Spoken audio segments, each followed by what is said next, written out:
Γεια σας! Σε αυτό το βίντεο θα ήθελα να σας δείξω πώς μπορούμε να στείλουμε έναν σύνδεσμο προς τους συμμετέχοντες σε μια τηλεδιάσκεψη, έτσι ώστε να μπορέσουν πολύ γρήγορα να πάνε σε αυτό το σύνδεσμο και να κάνουμε μαζί κάτι.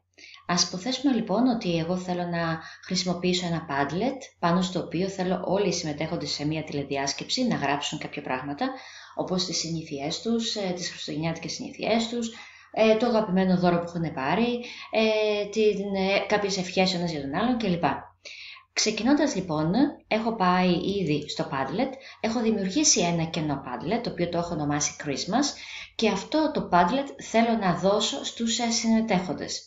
Κάνω λοιπόν καταρχάς μία αντιγραφή της διεύθυνσης και κατόπιν πηγαίνω στο δωμάτιο αυτό και από το Pods επιλέγω Web Links και Add New Web Links.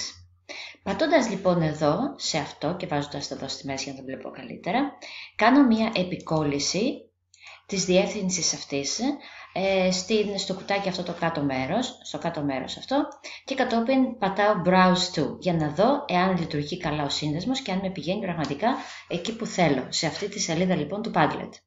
Βλέποντας λοιπόν ότι πράγματι ο σύνδεσμος λειτουργεί κανονικά, επιστρέφω λοιπόν πάλι πίσω στο δωμάτιο και από το πάνω μέρος δεξιά επιλέγω Add Link.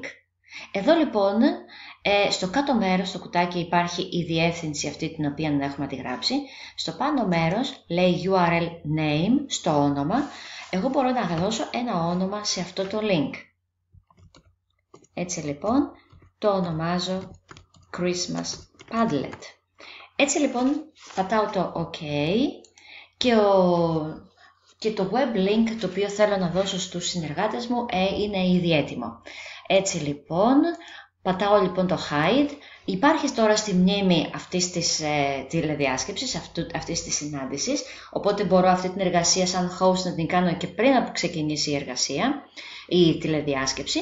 Έτσι λοιπόν, όταν έρθει η ώρα να ξεκινήσουμε την τηλεδιάσκεψη και έρθει η στιγμή που θέλω να τους δώσω το Padlet, εκτός βέβαια από το γεγονός ότι θα μπορούσα να το γράψω και στο chat, πατώντας ένα paste θα μπορούσα να τους το δώσω έτσι ώστε να το δουν όλοι και να πάνε εκεί, είναι και αυτός ένας τρόπος, όμως πολύ πιο εύκολα είναι να ανοίξω λοιπόν το web link, εδώ είναι το web links 2.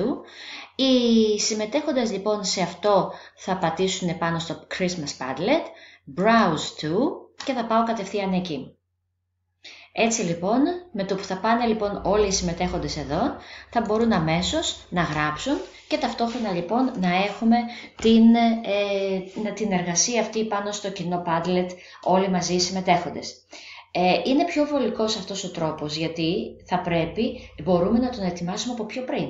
Μπορούμε δηλαδή να έχουμε σε αυτό το κουτάκι όσα web links χρειαζόμαστε κατά τη διάρκεια της συνάντησης, έτσι ώστε να μην χρειάζεται εκείνη τη στιγμή να ψάξω να βρω τη διεύθυνση ενός link και να τη γράψω στο chat. Είναι πολύ πιο εύκολο να είμαστε προετοιμασμένοι και οργανωμένοι εκ των προτέρων, ώστε να μην χάσουμε χρόνο με άλλον τρόπο. Καλή συνέχεια λοιπόν στα έργα σας.